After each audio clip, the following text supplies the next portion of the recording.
Okay, thanks very much everyone for tuning in to the Top Tips webinar that we're presenting today. The aim of looking at the top tips linked to pitching research, I guess, has a couple of related goals. One that pretty much most of you would be interested in is in the context of the pitching research competition that we're running at the moment, and the deadline for the competition, as you know, is the 28th of February 2022. But more broadly, the goal compatible with that is just to give you top tips regarding how you might utilize the pitching research framework. Now recall, and I will, I'm making a pretty reasonable assumption here that you all have at least a basic understanding and working knowledge of the pitching research framework. I know we've got a variety or diversity of people tuned in, so some are very aware of the framework and have had deep experience, and in fact would have heard this talk before. So apologies to you if this is covering similar material that you've already heard. But I'm really trying to pitch this, pun intended, for those that have a basic working knowledge and now want to enhance their understanding of the approach. So I've got three related goals, and one thing I don't have listed at the bottom of this slide is some time for Q&A. So what I really want to do is make some time available for Q&A. What this will probably mean is I've got a number of prepared slides around these top tips, but I will cherry pick these. Now, we will make these PowerPoints available to you, so you don't have to madly take down some notes when you see some slides slip by. You will have access to these slides, and in fact, we're recording this session, and so you'll have access to the recorded version if you want to look at that. That will be up to you. So I will cherry pick, but the three main goals will be a quick update on the Inspires Global Pitching Research competition. So that will be very quick. Then the main time that we will use today will be around the top tips, so advanced advice on how to use the pitching framework, and then some slides that will alert you to other helpful advice and resources. So quickly, an update on the competition right now. So I'm displaying a slide of the map of the world and broadly into regions around where we stand as of the 16th of February. So we still have 12 days to go before the completion or conclusion of the entry, the submission of entries to the competition. But right now, and this is no great surprise to me, 80% of the submissions are coming through our Southeast Asian collaborators, and I've got a slide that gives some more details coming up. It's the very next slide. So, and I'll explain to you why at the moment there is this, I wouldn't say bias, but certainly concentration in Southeast Asia. South Asia, 17%, and then there's a bit of rounding error here, so it doesn't quite add to 100%, but we have, I think, one entry at the moment from South America, and a handful, just a small number from Australasia at this stage. So those that know their maps will see that the winner at the moment, and it's a winner only in terms of the number of submissions, and a big driver of that 80% in Southeast Asia is Vietnam. So if I go to the next slide, we get a breakdown of the countries. So there's several of these countries have decided to go on a bit of an accelerated track. For example, the first one to completely finish is Sri Lanka. So due to local circumstances and tying in with a local postgraduate conference in November in Sri Lanka, I already have the winner for Sri Lanka at my fingertips. So there were 25 entries from Sri Lanka, and that's when most of the South Asia entries have come in. Vietnam have also been on fast track, and I now have a winner from Vietnam, 75 entries from Vietnam. Indonesia and Malaysia are near the end of their chosen process. So 25 from Indonesia and 41 from Malaysia. So that's where the main action has happened so far. It's understandable that human nature, people leave things right to the last moment. So I expect the numbers will grow in many jurisdictions and countries in that last week, and certainly in the last day or two, around about the 28th of February. So we've already approaching 200 entries to the competition, which to me suggests quite a significant success. And I think there'll be many hundreds more that come in by the deadline. So that's a quick update on the competition.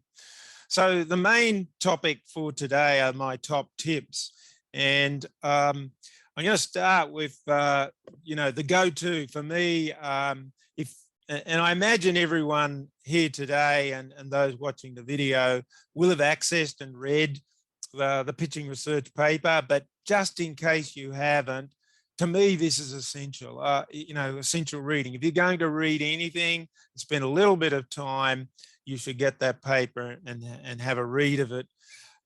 It's there as a record. It's free to download, and you can refer to it at any time at your leisure once you've downloaded it. So that is a must. Now, you should have all should have at least a working knowledge of the framework. It's very simple. It's not so easy to execute, but the framework is a very simple one. We have 11 items that essentially you have to populate with some answers and some meaningful answers. So we have the 4 big picture anchors. So working title, basic research question, key papers, and the motivation.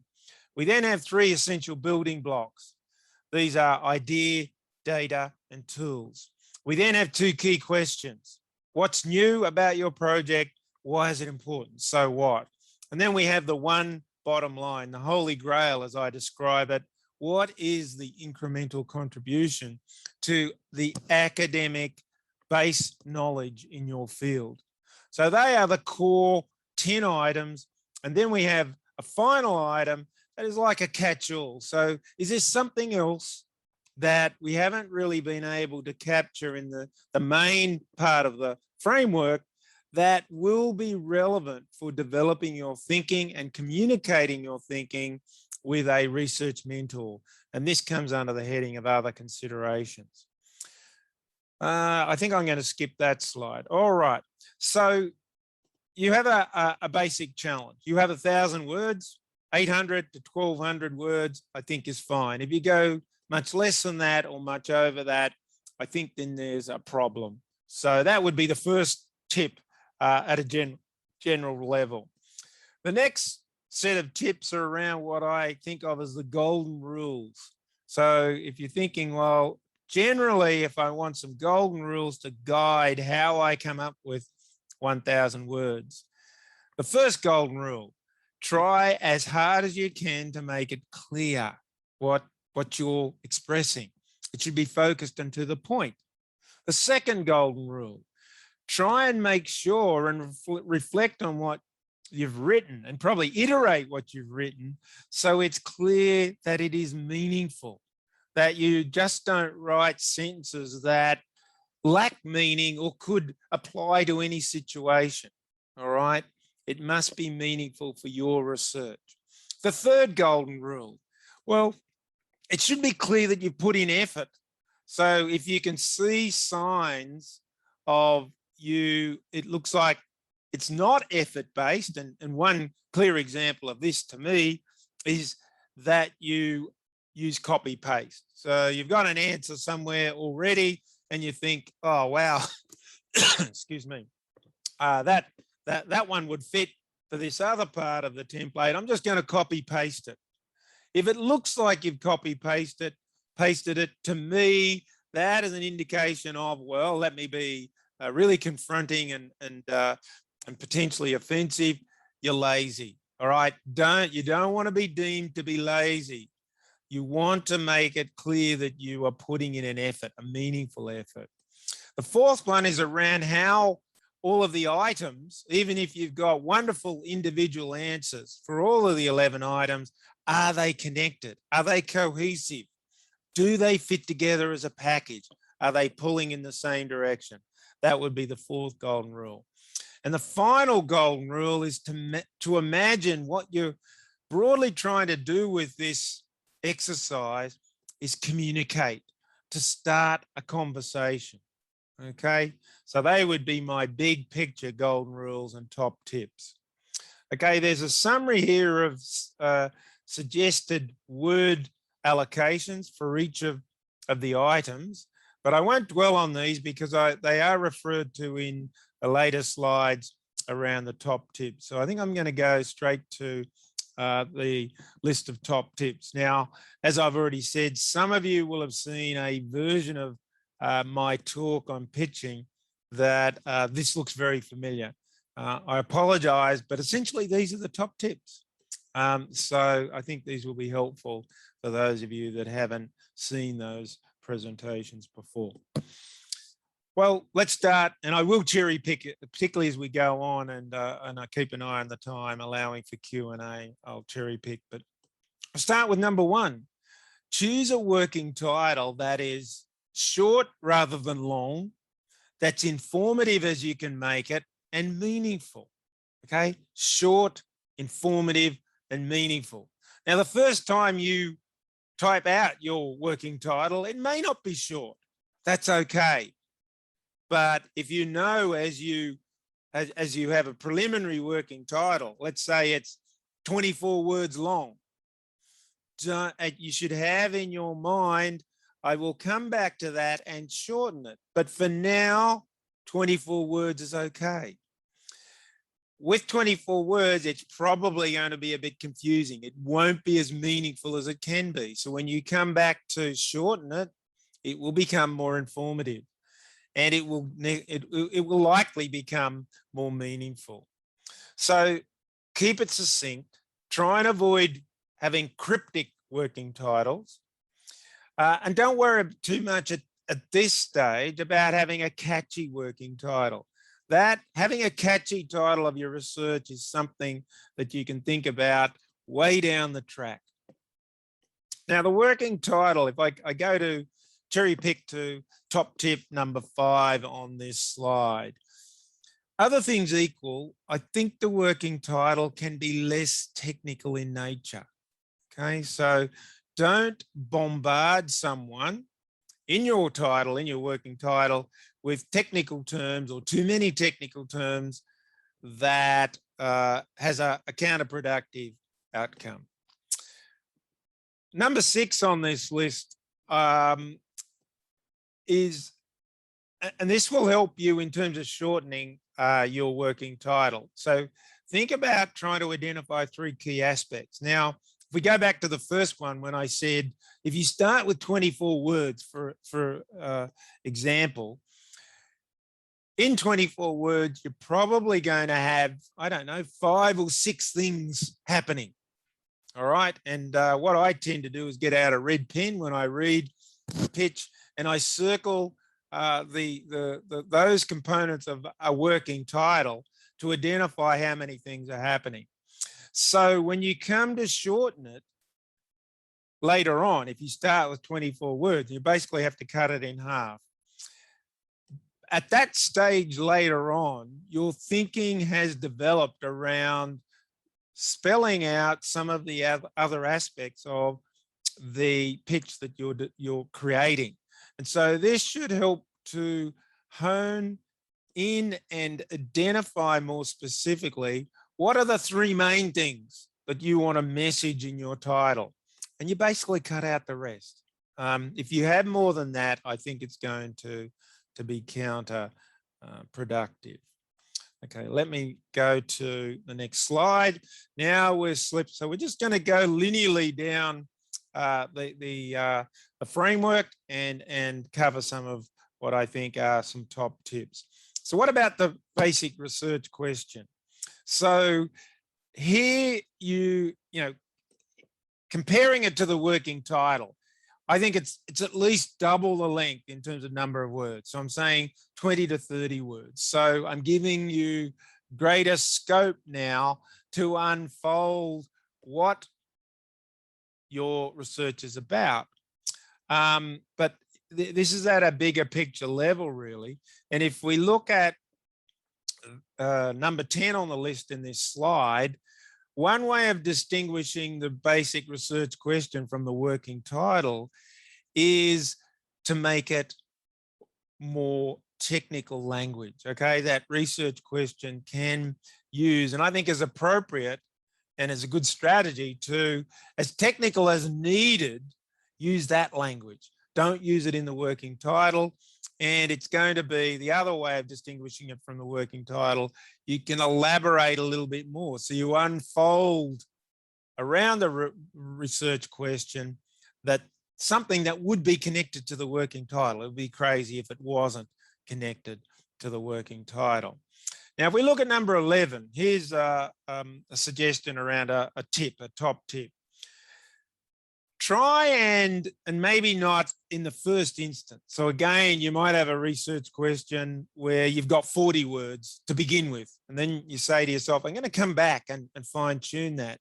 Now with 40 words, you may have a number of different elements because you think, well, there's this bit, and there's that bit.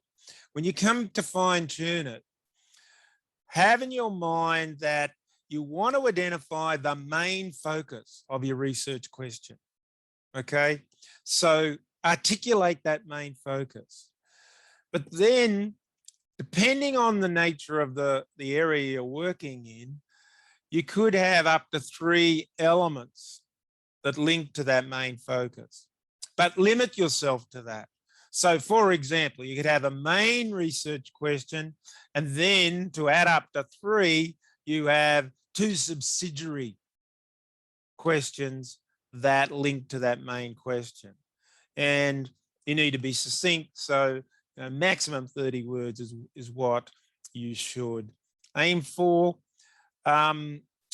15 on this slide, the bottom one there is, it should complement the working title. It shouldn't repeat the working title. So let's move to item C, the key papers. Well, in terms of a word budget here, it's largely out of your hands because you select the working title, you select the key papers, and then what you need to do in terms of the pitching research framework is write out in full the 3 citations or the 3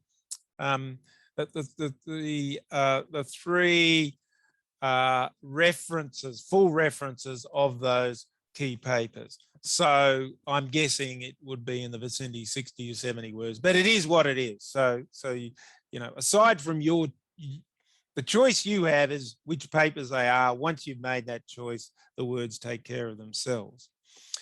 So top tip at the top of this slide. So it's listed as number 16 now because we're just adding these tips up as we go from one slide to the next. Avoid relying on just one key paper.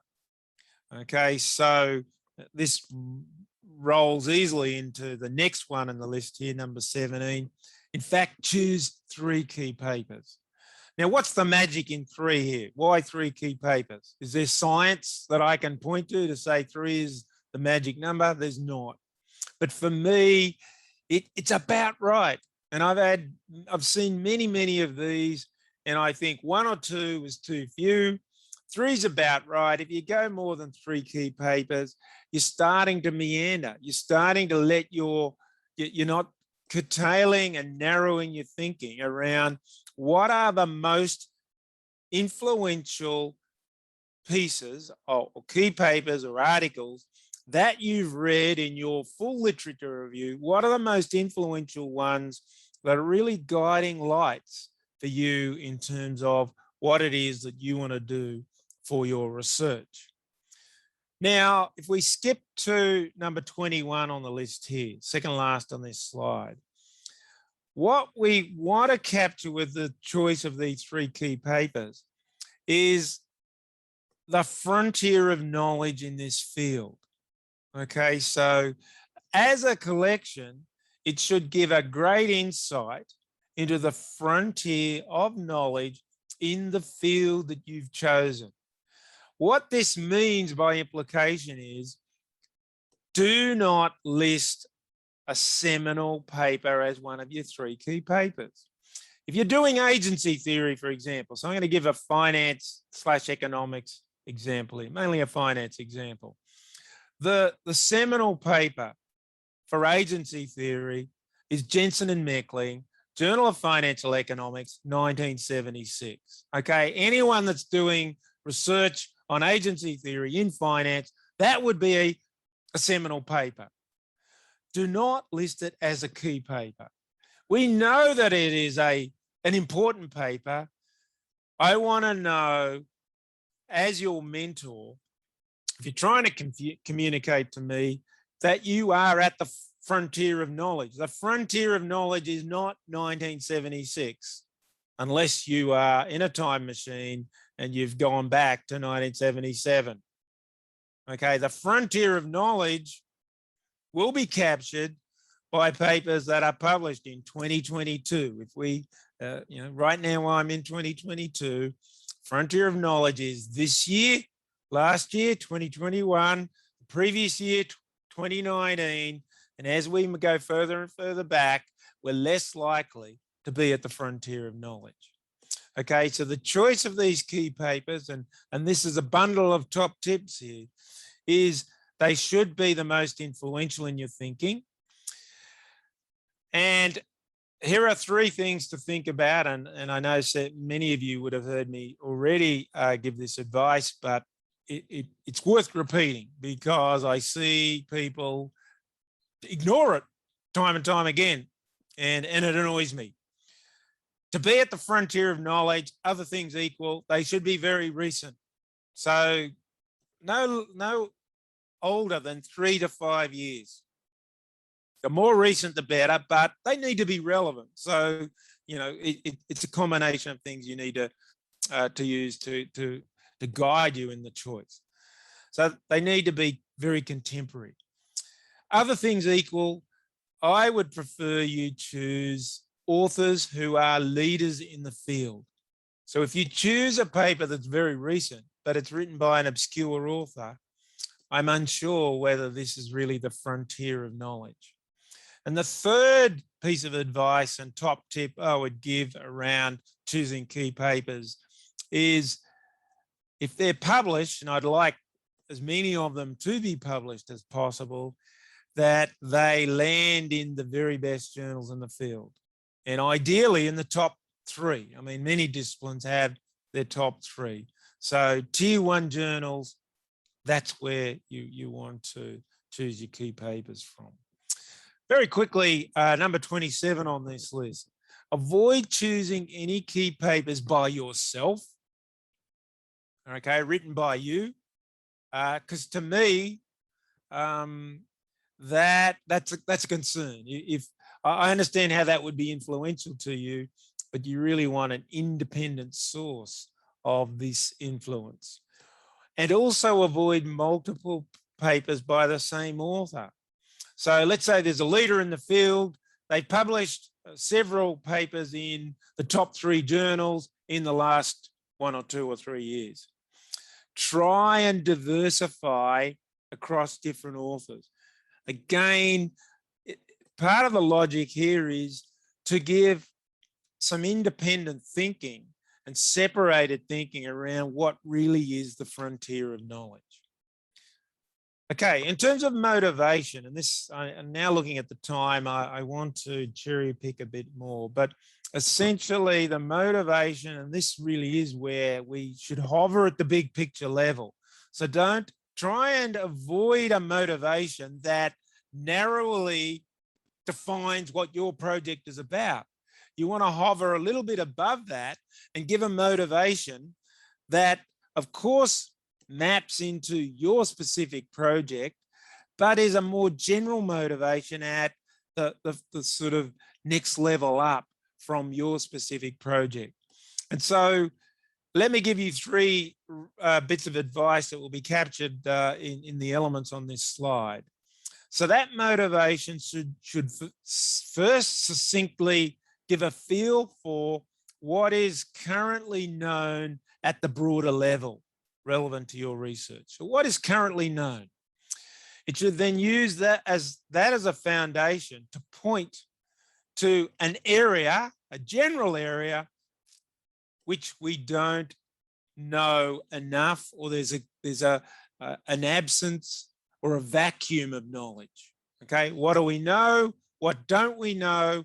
And then the third piece to this is, in terms of your motivation, why, as a community of scholars, do we need to know the answer or more, have more knowledge to try and help remove that vacuum of knowledge?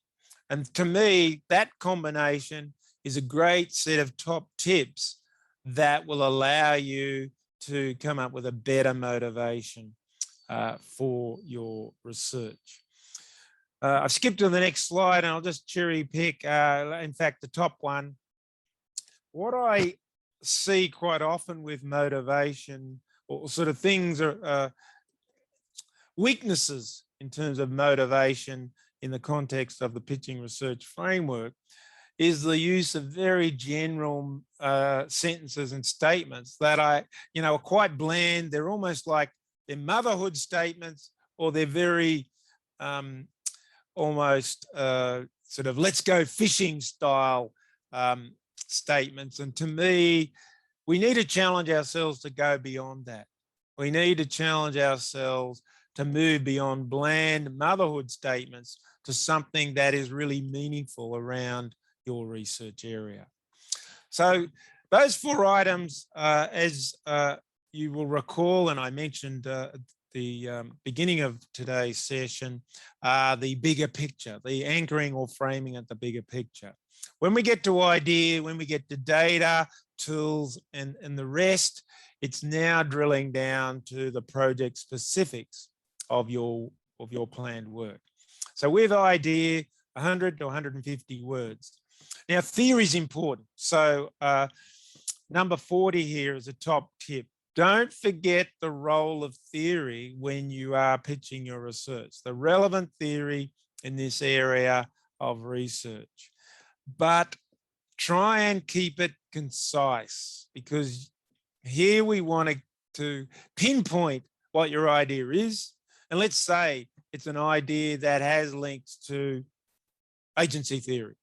Then you could quickly make a reference to agency theory as part of the theoretical structure without going into detail. And you might even quickly state that it's on the basis of Jensen and Meckley, but it's not a key paper that you've mentioned in item C above. So theory is important in all fields. And so you should not be silent on that, but it should be brought in a succinct way to the extent to which it helps give a context and paints a picture around what your intellectual idea is. So around your research plan and project, what is it that you are really is the structure of what you plan to do for your project, your research, and particularly relevant to quantitative is number 42 that I want to elevate as a top tip for today's presentation. If you have quantitative, it's likely you can at least identify a prediction around your idea, or even a central hypothesis. And if that is meaningful and relevant, then do it. If it's not meaningful and relevant, if yours is more an exploratory piece of research, or indeed it's qualitative and you're just going into a qualitative case study situation or an interview situation where you just want to find out some basic information around a particular area, you won't have a prediction or hypothesis. But if it's relevant, then use that as part of your answer to the idea challenge. So what about data? Well, in a nutshell, probably my number one top tip is captured by 49 on this slide, the third one down. In your reading of the literature, the relevant literature, and particularly guided by your 3 key papers, what is the gold standard for data-related issues and sampling design? What is the gold standard? That is a challenge for you to think about. And you should strive as best you can and as relevant as it will be to emulate that gold standard in your plan. Now, there are usually some obstacles and snags that make this a little more difficult than it sounds, but that's what you should strive for. And then when you spend your 100 to 150 words on data, you try and link it as closely as you can to what you read and what you see as the gold standard of contemporary studies relevant to yours around data and sampling. So 47, it should be fit for purpose. 50 on this slide, the data and the sample that you choose, you should have a strategy that you believe allows you to give power and have power for your statistical test, and that it is representative of the population.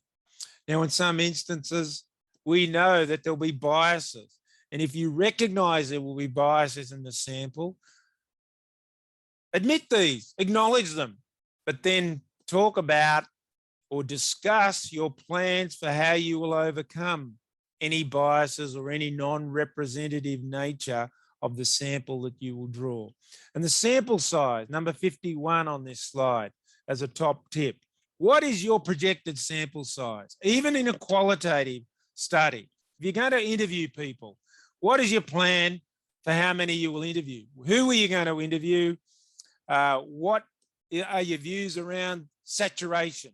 So at what point will you say, okay, I have a saturated set of responses and I don't need to interview anymore? So some thinking, some forward planning around sample size will be important. I've skipped to the next slide in terms of data. Number 57. Think about quality assurance of your data.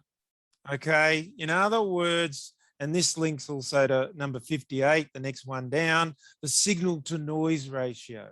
So there will always be noise in the data. There will always be noise. Think about to what extent, if you've got a construct for a theoretical variable, how good a construct is it? This brings in construct validity. So all of these things are top tips around your thinking for what you might say about data. Second last one on this slide I'll quickly mention.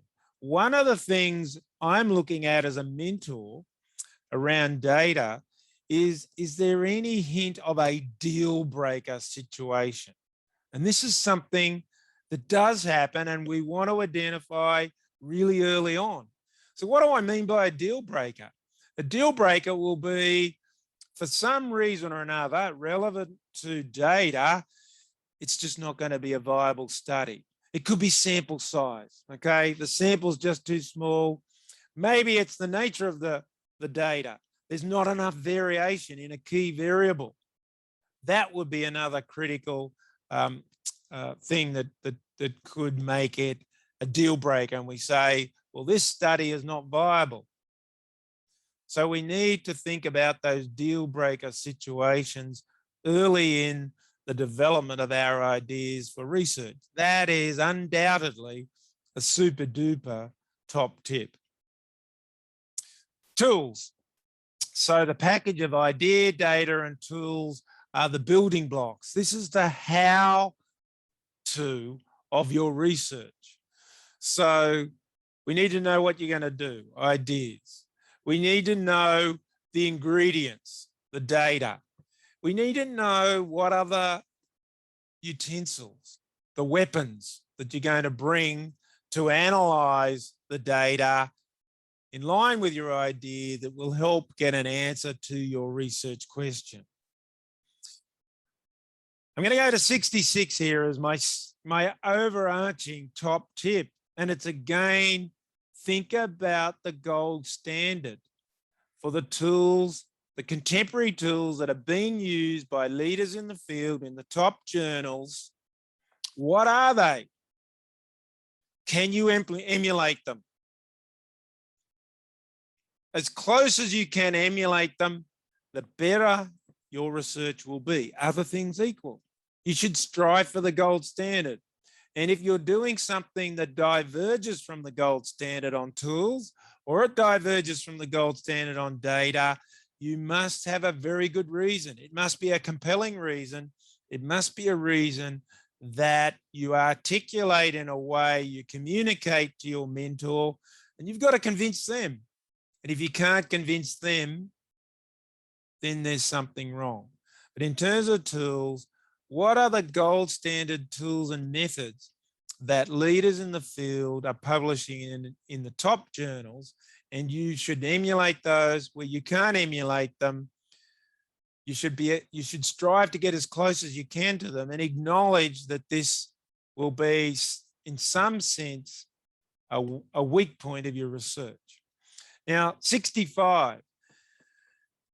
This idea of skill development is one that comes up over and over again as we develop in our careers as researchers. You know, when we start, we have zero skills. And then what our goal will be to incrementally build our skills. Now, as we move through, of course, we form teams. And when we form teams, it's the skill of the team rather than the skill of the individuals. Now, they should be compatible skills, but nevertheless, the thinking around the tools is what skills may there be weakness and deficiency? What's the strategy around building a strength on that skill such that when you try and execute the study, it's going to be a good study. In other words, we shouldn't go down the pathway of a project where the tools are, you know, you lay out the tools, they're at the gold standard, and then you look at yourself or your team and you realize, I can't actually execute it. Then that would be, if I look at 68 on this slide, in the ilk of a deal breaker, because there's no point setting out a plan if you know that you can't execute it. Does it mean you have to throw the project away completely? Well, in some circumstances, maybe, but that's a stark outcome, which usually we can avoid to some extent by thinking, well, how can we pivot the study in a way that it won't be a deal breaker? Okay, let's think about the two key questions. So what's new? So this is all about the novelty. And what you need to do is identify the novelty of the intellectual core of your research. Now, 70, the top item in this slide suggests, well, is it something to do with the idea? Is the novelty mainly about the idea? Is it about the data? Is it about the tools? And there are plenty of very high quality studies, which any one of those could be the main source of novelty, and sometimes it's a combination. But I would say that probably most often, novelty will link back to the idea. Okay, so you've set out your idea in the previous part of the template. Now is the time to pinpoint is that where the main element of novelty lies. It has to be new and novel, and that's an important goal for us to think about with our research. But very quickly, look at number 74 on this slide. Avoid stating a trivial novelty, okay? So you really have to think carefully about this and get advice in terms of, well, and often a sign of a trivial novelty is to say something like the following, and in various fields, but finance is my home field, and so this is particularly relevant to finance, and it will be relevant to other fields as well, that we pick a setting or typically a country as our laboratory, if you like, not a laboratory in a hard sciences sense, but a social sciences sense. And so the easiest thing to do, but not very helpful, I must admit, on its own, it's of the ilk of being a trivial claim of novelty, is to say something like, this study is new and novel because it is the first study to examine this issue in country X. It's the first study to examine this issue in country X. And you think, that's it, I've nailed it. No, you have not. So my top tip on what's new and novelty is avoid falling for that trap. If you think that all you need to do is to say, this is the first study to do and examine this question in country X, then it's not good enough. Let's say you've got something new and novel. Is that the end of, is it time to celebrate? Well, no, not necessarily. You need to have something new and novel, but also to have something or be convinced that it's important. So that's where the second question comes in. If someone raises their shoulders to you almost and says, so what? Then you have a problem. So it's not enough to have something that's new and novel, but to have something that's unimportant. The flip side of that's also true. You might have something that's really important, but if it's not new and novel, in other words, it's been done before, you're in trouble. So the combination of these two questions is really important. So look at 78 as a top tip here. Think about, to whom will this research be important? Identify the key stakeholders. Now, a common thing I've seen is for academic researchers to fail to think beyond academics and the academic community. So they might say, this is important because academics and researchers in this field will see that it's important. That's not good enough. So when you're conceiving of your research and you are thinking about what angle, what pivot you might have your research, if you can choose or pivot in a direction where it's important to the community beyond researchers. Is it important to regulators? Is it important to policy? Is it important to the medical profession? Is it important to health? That will be a better situation, a preferred, a stronger situation around so what, than if you can't make meaningful and compelling reference to those stakeholders. Contribution is the one bottom line. It keeps all researchers tossing and turning and awake at night. It's super challenging. And I guess a few quick top tips is 86 and 87. Don't allow yourself to have your claim contribution too reliant on what's new. It makes sense that the novelty will be part of the contribution, but if it seems like you're just repeating the novelty as your contribution, not good enough. 87, don't allow your claim contribution to be a repeat or a rewording of what's important. Okay, that can be part of it, but it should not be all of it. So one way of thinking of how you could move to get a better answer to contribution is to see how you could blend those two together. So make an overall statement that blends the novelty and the importance into an expression that is not just repeating what you've already said, but it goes beyond that. So that's thinking too narrowly about what you might achieve with this paper in and of itself. And what have I got in mind here? Well, let me illustrate it in terms of, under the heading of a top tip, imagine, think about those smaller set of papers which everyone refers to. And in fact, that smaller set of articles that have been published that end up being in some sense seminal. They start a new direction of research that hadn't really been seen before. The contribution that they can claim, and maybe even at the time that they were published and worked on and written, is this is going to open doors to a new way of thinking, a new direction, a new stream of research that goes beyond just the narrow expression of what's new about this research or why is it important in a narrow sense, to what doors does it open as a platform for future advances in knowledge.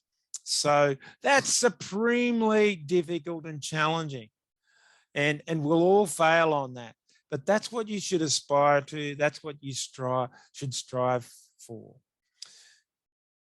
In terms of other considerations, I think in the interest of time, there's a bunch of dot points here around what I would ask you to think about. So the target journal, are there competitors? We want to avoid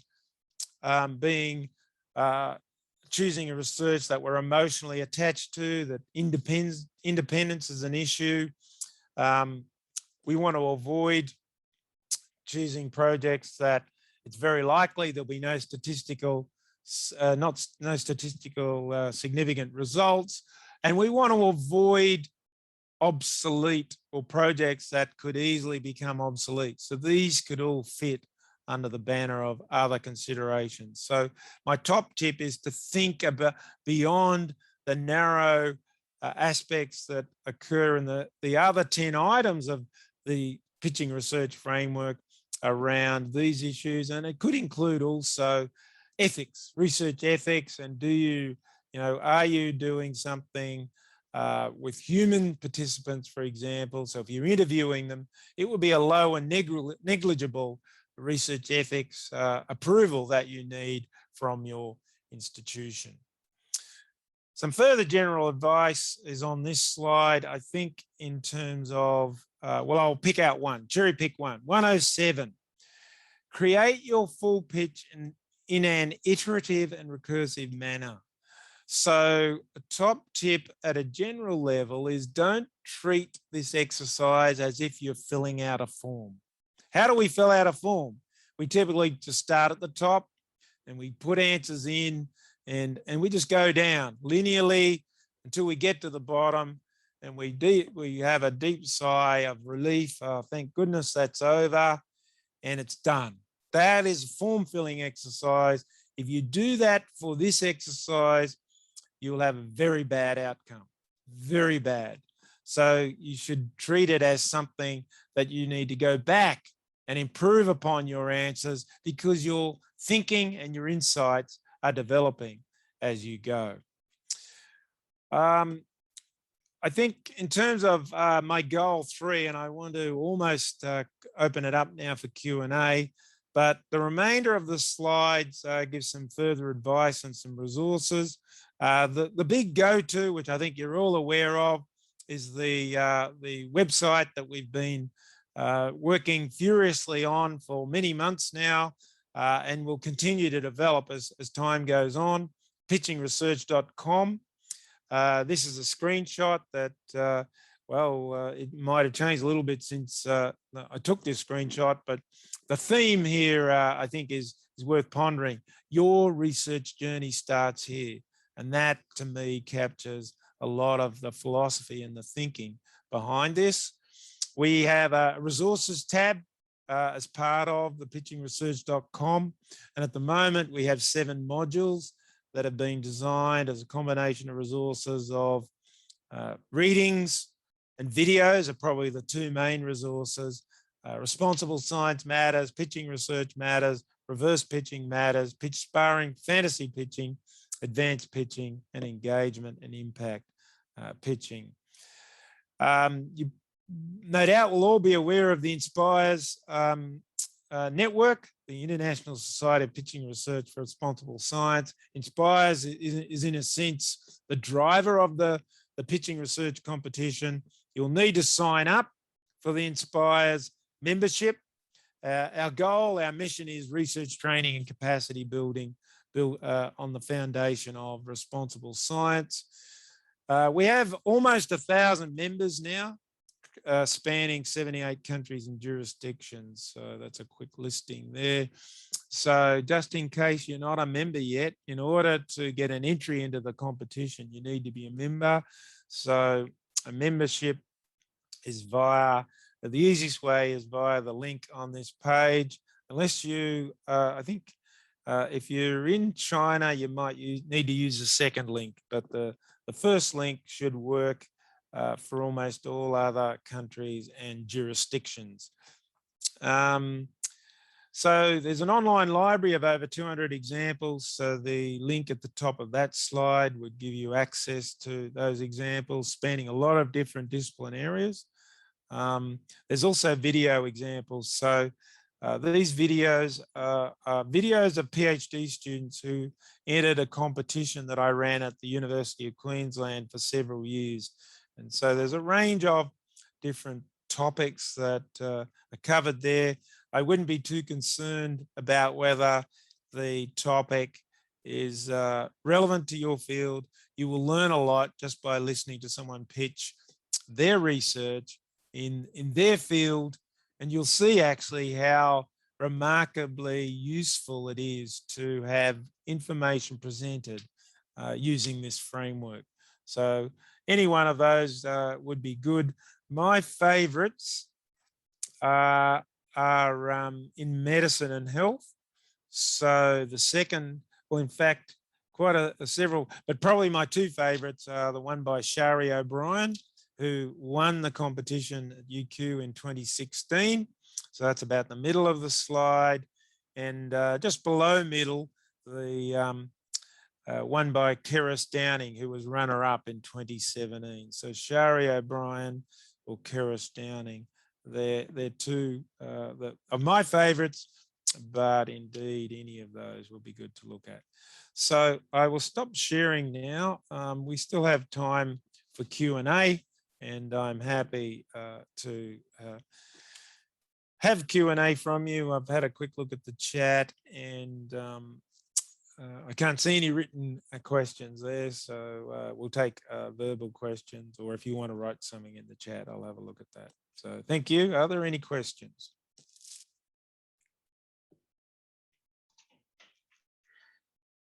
Amir, yes.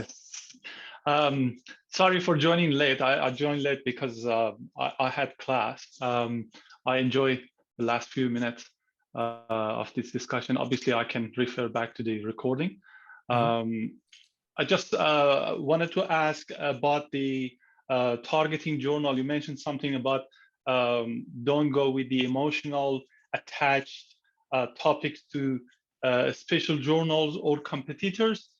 If you can just clarify that more, would be great. Okay, so there's probably a mix of things that you've captured together there, which I think maybe if I unpack briefly will help you understand, because I think I was rushing a little bit. So I think one of the sort of things that I look for in other considerations is just a simple, some thinking around what is your target journal, and usually there might be several journals that one has in mind. So the logic here, I think, is fairly intuitive, that if we work on research without really thinking about whether any journal will be interested or any journal editor, will be interested, we can get ourselves into a bit of a mess, particularly recognizing that we have limited time.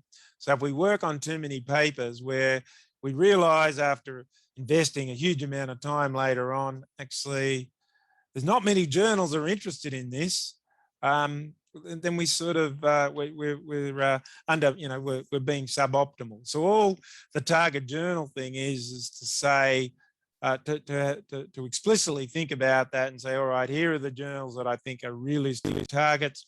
And in the context of communicating with a mentor, that's a pretty good conversation to have early on. So that's that one. In terms of the comment about trying to keep your emotions out of it, and it sort of can get into controversial territory, so I'll try and avoid that. But my big piece of advice is, if you are really emotionally attached to something, it's really important in your life around something, some issue, and you think, I'm going to make that my research, it can have some issues around, well, let me put it in the context of independence, because the thing about research is it's uncertain. We don't know how it's going to pan out. And while we might have a pretty good educated guess on how it might pan out, it may go in a completely different direction. It may not support what you think will happen. So the issue then is, if you choose an area that you are very emotionally attached to me, that has red lights flashing and warning bells ringing, because I just don't know how you can be independent, or at least be seen to be independent. So I would say to someone, by all means, if you've got an emotional attachment to something that you think is really important, it relates to how you see the world, your view of, your worldview and your faith even, pursue that as something that's not research, because I would have big concern. If I was this, I'd say this to a PhD student. I'm not, in fact, I have said to PhD students, you are too emotionally attached to this. I'm sorry, but I can't supervise you because I have concern. I just don't know that you can be independent. So that's that one.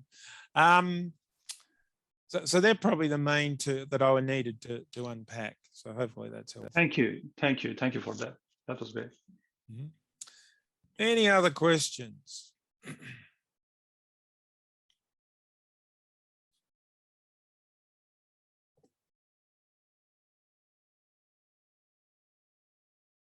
All right. Scott has just sent a little note. No question, but thanks for the great info. So thanks for that, Scott. Well, if there are no other questions, I'm happy to call it to an end. And thank you for your attendance.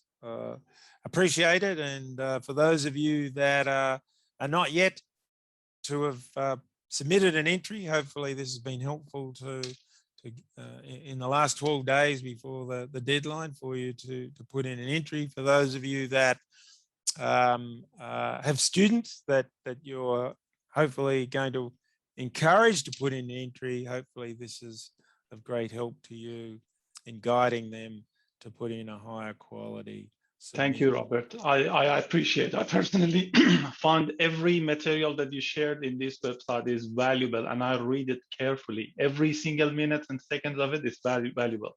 Thank you for that. No worries, Amir. Hi, Robert. Can I have a question? Yes, please.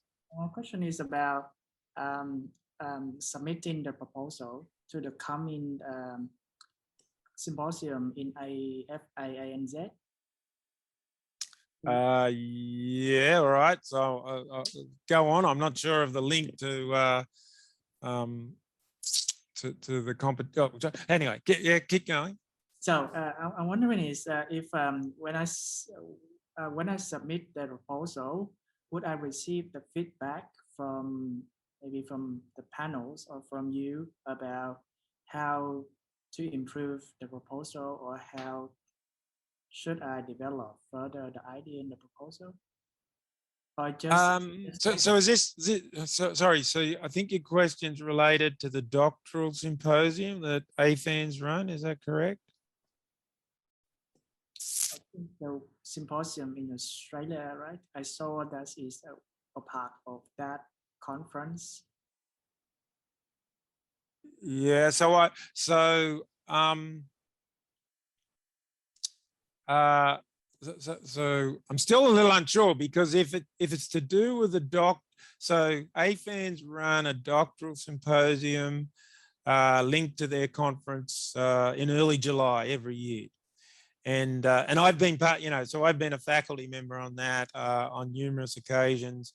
And so if it's to do with that, I mean, yes, there is feedback that's given to doctoral students that are part of that symposium, but I sort of suspect that's not what you're asking. So I'm going to have another guess at what you're asking. So as part of the competition, we have had some AFANS sponsored aspects. So one was a Shark Tank, which I don't think you're asking about, but we've run the Shark Tank, and that's all done and dusted. There were also AFANS grants that was submitted late last year, and we have an AFANS grant winner that goes into the competition. So that's all I can think of. I'm not sure whether that covers what you're asking me. I saw in the email from the my supervisor about the coming event in AFA ANZ, the coming one, I think in this July. Yes. And a part of Conference. Conference is about submission. Okay, so the short answer is yes. The faculty will give the assigned faculty will give you feedback on your proposal. So that's the short answer. Yes. Yeah. Okay. Yeah. Thank you. All right. Any other questions? All right. All right, very good. Well, thank you for your attendance. For those of you that came in late, you can check out the video. I guess we'll publicize that through social media, through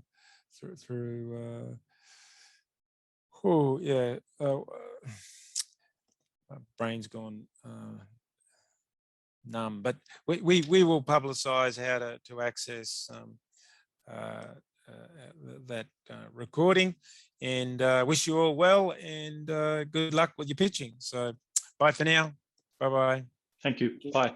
Bye.